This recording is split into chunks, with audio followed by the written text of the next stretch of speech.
আসসালামু আলাইকুম ওয়া রাহমাতুল্লাহি ওয়া বারাকাতুহু। আশা করি সকলে ভালো আছেন। আমি আপনাদের সাথে আজকে আরেকটি ছোট্ট বিষয় শেয়ার করতে যাচ্ছি।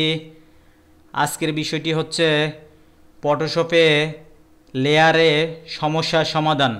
এখানে দেখতে পাচ্ছেন আমার ফটোশপটা ওপেন আছে, এখানে একটি ছবি নেওয়া আছে। এখানে আমরা এই ছবিটা দিয়ে আমি আপনাদেরকে দেখাবো ফটোশপে লেয়ারে কাজ করতে গেলে যে সমস্যাগুলো হয় সেই সমস্যার সমাধান আমরা কিভাবে করব। তো দেখতে পাচ্ছেন বন্ধুরা, এখানে একটা ছবি নেওয়া আছে। এই ছবিটা দিয়ে আমি আপনাদেরকে দেখাবো ফটোশপে লেয়ারে কি সমস্যা হয় এবং এই সমস্যাগুলো সচরাচর আমরা যারা ফ্রিল্যান্সিংয়ের কাজ করি বা অনলাইনে কাজ করি তারা বেশিরভাগ প্রবলেম ফেস করে।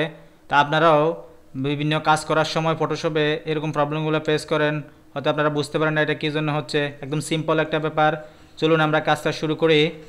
তার আগে আমার রিকোয়েস্ট, যারা আমার চ্যানেলটিকে এখনও সাবস্ক্রাইব করুন প্লিজ সাবস্ক্রাইব চ্যানেল এবং পাশে থাকা বেল আইকনটিকে ক্লিক করে দেন। ভিডিওটি যদি ভালো লাগে থাকে একটি লাইক করবেন, কমেন্টে জানাবেন কেমন হয়েছে, আপনাদের বন্ধুদের মাঝে শেয়ার করবেন। তো এখানে দেখতে পাচ্ছেন, তো আপনি চাচ্ছেন এই ছবিটাকে মুভ করাবেন, এই ছবিটাকে লাড়াচাড়া করবেন, বাট এই ছবিটা আপনার লাড়াচাড়া হচ্ছে না। যে প্রবলেমটা লেয়ারে হয়, এই ছবিটা আপনি মুভ করতে চাচ্ছেন বাট লাড়াচাড়া হচ্ছে না। এই যে দেখছেন, এর কারণ হচ্ছে could not use the move tools because the layer is locked. Okay, এই লেয়ারটা লক আছে, তো লক হওয়া থাকা অবস্থায় এখানে একটা ক্লিক করে দিবেন। ওকে, এখন আবার ওই প্রবলেমটা দেখাচ্ছে না। দেখলেন তো বন্ধুরা, এই প্রবলেমগুলো আমরা প্রতিনিয়ত ফেস করি।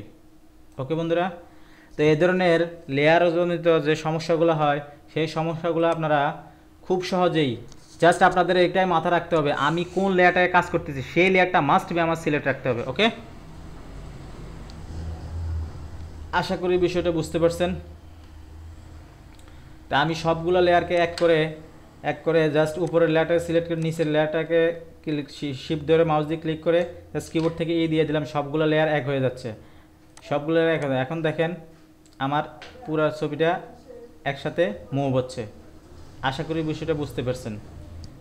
তো এই ছিল আপনাদের জন্য খুব ছোট্ট একটি বিষয়।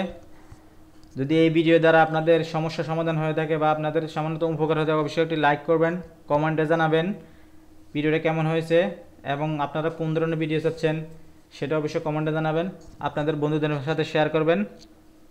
আবার আমার চ্যানেলটিকে সাবস্ক্রাইব করে পাশে থাকা বেল আইকনটি ক্লিক করে আমার চ্যানেলের পাশে থাকবেন।